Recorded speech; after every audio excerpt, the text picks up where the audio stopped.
শাহবাগী ভাই, আমরা গন্ধ ছড়াই। আমার বোন জ্বলে কেন? জবাব চাই, জবাব চাই। চেয়েছিলাম হিস্সা, হয়ে গেলাম নিঃস্বা।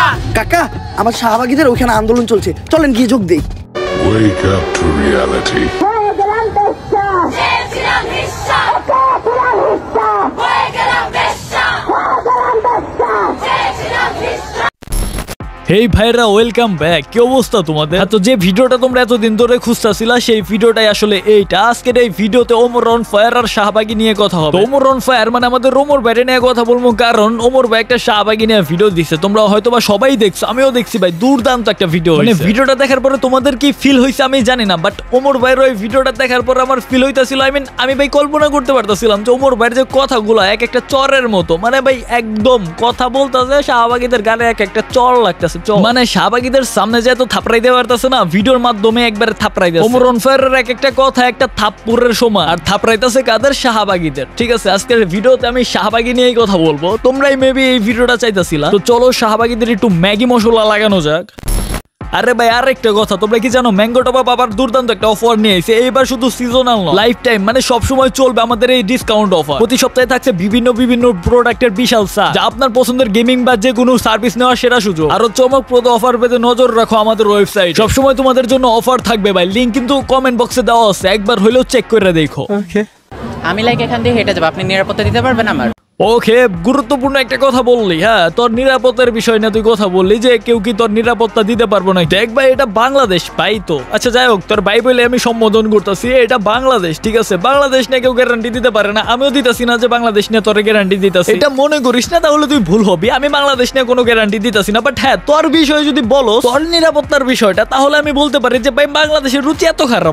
রাস্তাঘাটে যে কুকুরগুলা থাকে, তুই তো কুকুরের কথাই বলতেছিলি যে রাস্তাতে আমি হেঁটে যাবো, আমার নিরাপত্তা দিতে পারবেন নাকি? রাস্তাঘাটে তো কুকুররাই কামড়ায়, তাই না? তোরে তো কুকুররাই কামড়াবো। এখন তুই কোনো মানুষের ভয় পাইস না, আর মানুষের প্রশ্নই উঠে না। কিসের মানুষ? তোর আশেপাশে কোনো মানুষ দাঁড়াইতে পারে বেটা, সুটকির গন্ধ। তো যেখানে ছিলাম, ওই যে কুকুরের কথা যে বললি, আমি তোরে গ্যারান্টি দিতে পারি তুই যদি রাস্তাঘাট দিয়ে হাইটা যাস, নিরাপদেই থাকবি। কুকুররাও তোর আশেপাশে আসবো না, কামড়াবো। কারণ আমি জানি, বুঝোস না, যে কুকুরেরও নাক আছে, আর কুকুরের নাক মানুষের নাকের থেকে বেশি শক্তিশালী। আর তুই জানি কি বললি, তোর নিরাপত্তা দিতে পারবো কিনা? হ্যাঁ, তুই রাস্তাতে যদি হাইটা যাস, তোর নিরাপত্তা দিতে পারবো, কারণ কুকুরও তোর থেকে 100 হাত দূরে থাকবো। কপালে যতটুকু অংশ ঢেকে আছে ততটুকু তো পর্দা হচ্ছে, তাই না?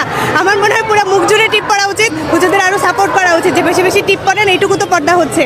যারা একেবারে পর্দা করছে না তাদের জন্য ওই মারছে রে ভাই, ফেরেস্তার দেশে আয়া পড়ছি ভাই, টিপ পয়রা বলাই পর্দা করে পোলা নামে আড়া আমি ভাই। সিরিয়াসলি ভাই, আমি কোনো বাংলাদেশে নাই, বুঝো নাই ভাই, আমি ফেরেস্তার দেশে আছি ভাই। বাংলাদেশে সবাই ফেরেস্তা, শাহবাগী যারা আছে সবাই ফেরেস্তা। এন্ড আমার যেটা মনে হইতাছে, ওরা মনে হয় আন্দোলনে এইগুলোর নিয়েই করতেছে, তাই না? যে ফেরেস্তা যা খুশি তা পড়বে, বরখা পড়ুক আর শাড়ি পড়ুক আর ল্যাংটা হয়ে থাকুক ভাই, থাকবো। মানে বেটা তুই কি কইলি এটা? মানে তুই মুখ দিয়ে কথা কইলি তো, মানে মুখ দিয়ে তো বলছা, তাই না? যে টিপ পয়রা তুই পর্দা করতাস, ফাজলামি করস তুই বাংলাদেশে থেকে ফাজলামি করস। তোর ফাজলামি না একদম মুরে জায়গা মতো বইরা দিব পাবলিকে, বুঝোস না? এই অটিস্টিকের বাচ্চা, দেশ কি তোর নানির নাকি রে? তোর নানির দেশ। তুই যেভাবে বলবি সেভাবে চলবে, তুই যেটাই বলবি সেটাই হয়ে যাবে। পর্দা করতেছ তুই টিপ দিয়া, মানে তোরা মুখ টুক ডাকতেছ টিপ দিয়া, আর নিচে সব ফাঁকা রাখতেছ, নেংটা হয়ে থাকতেছ, তাই না? তোদের কি কোনো শরম লজ্জা নাই রে? মানে শরম লজ্জা সারা মানুষ নাকি তোরা ভাই? তোরা তো বেটা পুরুষ পোলার মতো সব অধিকার চাস, তাই না? রাস্তাঘাটে দাঁড়িয়ে দাঁড়িয়ে মতিস না, তোরা না দাবি করোস তোদের সব অধিকার লাগবো, পুরুষ আর মেয়ে ভাই সমান, তাই না? সমান অধিকার, তোমার সমান লাগবো না? সমান একবার মারা দিবনি।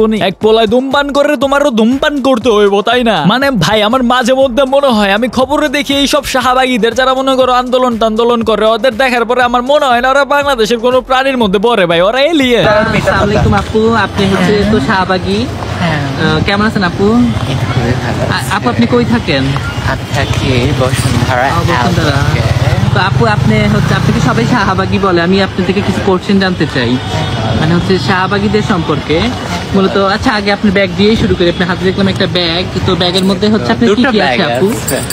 এই গোষ্ঠী মারছে ওই বাগরকে, মানে কি শব্দ ভাই? মানে কি ভাই, এটা কি শব্দ ভাই? বোবা ডোবা নাকি জন্মগত? না, বোবা ডোবা তো হইব না, বোবা তো হওয়ার কথাই না, কারণ ওই যে আবার কথা বলতেছে, শব্দ তো শোনা যাইতেছে, কিন্তু ইয়া করে কে? আমি শাড়ি পরবো না হিজাব, সেটা আমার সিদ্ধান্ত। আমি কোনো বাসু আমাকে বন্দি করে রাখা হবে। আরে দূর, তোরা ন্যাংটা হয়ে থাক ভাই, আমরা চোখে পট্টি পরে থাকবো, সমস্যা নাই। Good bye.